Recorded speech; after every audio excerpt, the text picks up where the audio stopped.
Setelah iblis dilaknat oleh Allah Subhanahu wa taala karena ia tidak mau bersujud kepada Nabiullah Adam alaihi salatu wassalam, maka iblis pun berjanji, dan janji itu diabadikan di dalam beberapa ayat. Di antaranya adalah A'udzu billahi minasyaitonir rajim. Tsumma la'atiyannahum min baini aydihim wa min khalfihim wa an aymanihim wa an syama'ilihim wa la tajidu aktsarahum syakirin. Kemudian pasti aku akan mendatangi mereka, anak keturunan Nabi Adam alaihissalatu wassalam, dari arah depan, dari belakang, dari kanan, dan dari kiri mereka. Dan engkau tidak akan mendapati kebanyakan mereka bersyukur. Surat Al-A'raf ayat ke-17.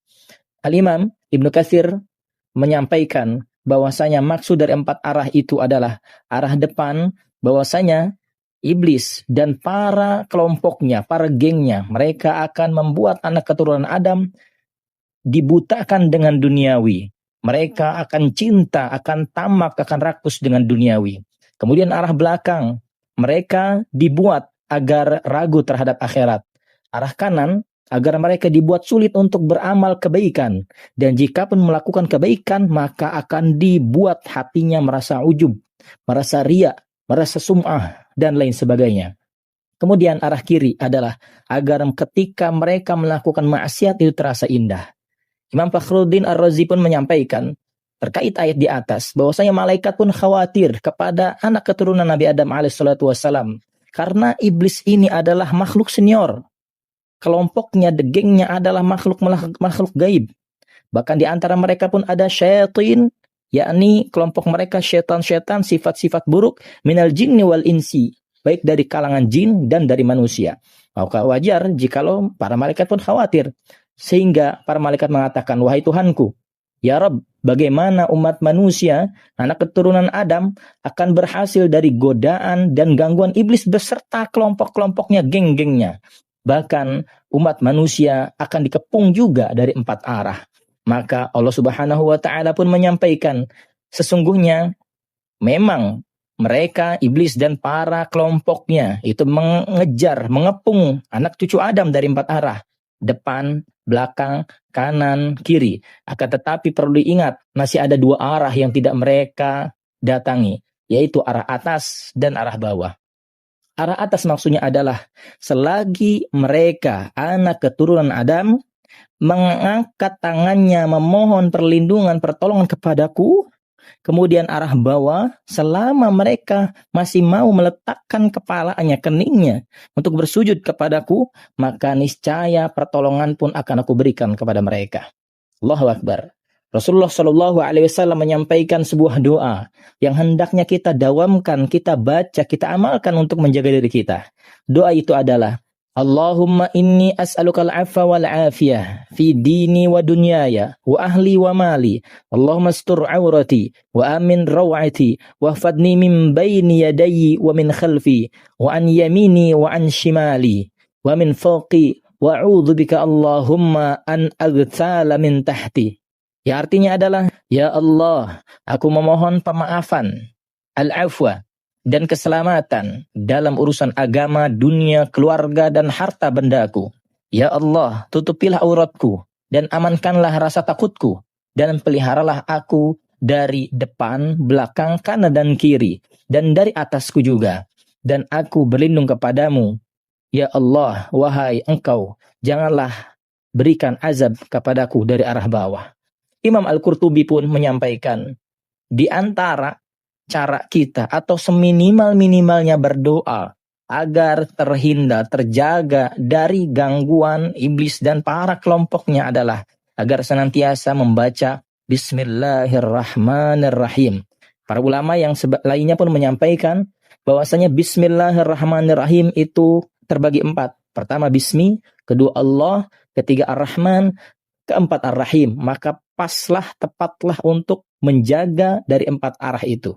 Kemudian dijelaskan juga bahwasanya siapa yang mengamalkan Bismillahirrahmanirrahim, jangankan dari gangguan iblis dan para gengnya saja, bahkan dari malaikat Zabaniyah, yaitu para malaikat yang menyiksa seseorang nanti di alam barzakh, bahkan di akhirat. Mereka adalah para prajuritnya malaikat Malik, yang berjumlah 19. Maka siapa yang mengamalkan Bismillahirrahmanirrahim sesuai dengan jumlah dari malaikat Zabaniyah itu sendiri, yaitu berjumlah 19 huruf di dalam Bismillahirrahmanirrahim, maka atas izin Allah, Allah pun akan menjaga hamba itu.